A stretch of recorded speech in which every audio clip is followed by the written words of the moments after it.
আসসালামু আলাইকুম। শেখ হাসিনা যুগের অবসান হবার পর এখন প্রতিদিনই বের হচ্ছে লুটপাট, অর্থ পাচারের নানা রকম চিত্র।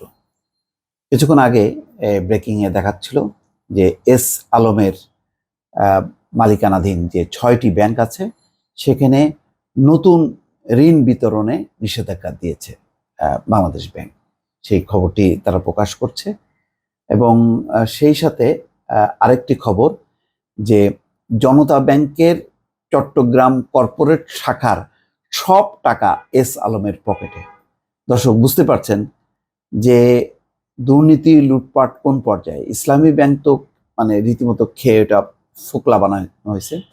এর বাইরেও যেই আরও 6টা ব্যাংক আছে সেখানে সেই ব্যাংকগুলোকে নতুন ঋণ বিতরণে নিষেধাজ্ঞা দেওয়া হয়েছে এবং বাংলাদেশ ব্যাংক বলেছে যে এই ব্যাংকগুলোতে বাংলাদেশ ব্যাংক থেকে টাকা সরবরাহ করে কৃত্রিমভাবে তারা বাঁচিয়ে রাখবে না। আগে কিন্তু সেটাই ছিল যে যেহেতু এস আলম হলো শেখ হাসিনার অনুগ্রহ ভাজন, নানাভাবে অনেক রিপোর্ট শেখ হাসিনার শাসনামলে প্রকাশ হওয়ার পরেও তার বিরুদ্ধে কোনো পদক্ষেপ নেওয়া হয়নি। এখন কিন্তু চেহারাটা পুরোটা পাল্টে গেছে। এখন এস আলমকে আস্তে আস্তে ধরার চেষ্টা করা হচ্ছে। তার যে লুটপাটের নানান চিত্র ইতিমধ্যে পেয়েছেন যে এক মাফিয়া এই জনতা ব্যাংকে মানে 50,000 কোটি টাকা 25,000 কোটি টাকা নিয়েছে সালমান এফ রহমান। আর এক মাফিয়া হচ্ছে এই এস আলম। তাতে দেখেন যে চট্টগ্রামের কর্পোরেট শাখার সব টাকা এস আলমের পকেটে। এটা হলো ডেইলি স্টার রিপোর্ট। জনতার সাধারণ বীমা ভবন চট্টগ্রাম কর্পোরেট শাখা থেকে এস আলম গ্রুপকে 8,216 কোটি টাকা ঋণ দেওয়া হয়েছে। মানে আপনি কোনো শত না, 1000 কোটি টাকা হিসাব করতে হবে এদেরকে। রাষ্ট্রায়ত্ত জনতা ব্যাংকের এক শাখার ঋণের 90% এস আলম গ্রুপের পকেটে। চট্টগ্রাম ভিত্তিক এই শীর্ষ ব্যবসায়ী প্রতিষ্ঠান দেশের ব্যাংকিং খাতে কিভাবে প্রভাব বিস্তার করেছে এটি আরেকটা উদাহরণ। জনতার সাধারণ বীমা ভবন চট্টগ্রাম কর্পোরেট শাখা থেকে এস আলম গ্রুপকে 8,216 কোটি টাকা ঋণ দেওয়া হয়েছে। ব্যাংকের তথ্য অনুসারে সেই শাখার একক ঋণ গ্রহীতা হিসাবে এটি 167% বেশি। জনতা ব্যাংকের কাছ থেকে আরও 2,233 কোটি 45 লাখ টাকা নেওয়ায় মোট ঋণ 10,449 কোটি 45 লাখ টাকা।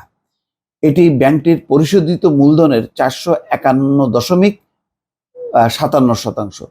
আইন অনুসারে কোনো ব্যাংক পরিশোধিত মূলধনের 25% বেশি একক ব্যক্তি বা প্রতিষ্ঠানকে ঋণ দিতে পারবে না। গত জুনের শেষে জনতার পরিশোধিত মূলধন ছিল 2,314 কোটি টাকা। 8 ব্যাংকের নিয়ন্ত্রক প্রতিষ্ঠান এস আলমের ঋণ জুন শেষে জনতা ব্যাংকের মোট 98,000 কোটি টাকা ঋণের 10.7%। ব্যাংকটি ঋণের 49% খেলাপি। এটি ব্যাংকটিকে আর্থিকভাবে চরম ঝুঁকির মধ্যে ফেলেছে। দেখেন তার মালিকানাধীন ইসলামী ব্যাংক সহ তো 7টা ব্যাংক আছে, এটা ফোকলা বানাইছে সে। মানে এর বাইরে রাষ্ট্রায়ত্ত ব্যাংক জনতা ব্যাংক, এই জনতা ব্যাংকটাও আস্ত রাখেনি। এখন খোঁজ নিলে দেখা যাবে যে এমন কোনো ব্যাংক নাই যেই ব্যাংকে এস আলমদের আসর পড়েনি। এটা তো এক বড় মাফিয়া। এছাড়াও সালমান এফ রহমান সহ আরও আছে যেগুলি এখন তদন্তে আস্তে আস্তে বের হয়ে আসছে। এবং একজন ব্যাংকের এমডি সেদিন নিশ্চয়ই শুনেছেন, বলছিলেন যে আপনারা সবাই জানেন ব্যাংকের অবস্থা খারাপ, কিন্তু কতটা খারাপ সেটা আপনারা জানেন না। তাহলে বুঝতে পারছেন দর্শক, এই হচ্ছে পরিস্থিতি। শেখ হাসিনার আমলের লুটপাটের নানা চিত্র এখন আস্তে আস্তে আপনাদের সামনে প্রকাশ হচ্ছে। ভালো থাকবেন। আল্লাহ হাফেজ।